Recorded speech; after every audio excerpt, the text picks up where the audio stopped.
In this video, I'll walk you through how to verify your email on Roblox. If you find the tutorial useful, be sure to like and subscribe for more great tips and tricks. Verifying your email on Roblox helps secure your account and ensures you can recover it if you forget your password. It also allows you to receive important notifications and updates.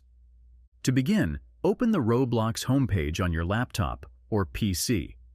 Once you're on the page, navigate to the top right corner and click on the gear icon.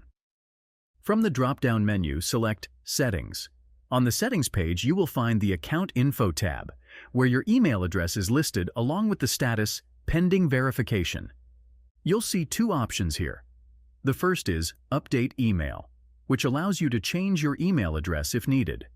The second option, which we're focusing on in this tutorial, is Verify. Click on Verify to proceed. After you click on it, a small notification will appear, informing you that a verification email has been sent to your inbox.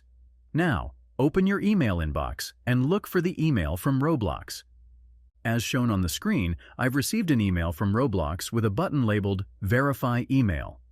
By clicking on this button, your email will be automatically verified and the process will be complete. That's all it takes to verify your email on Roblox.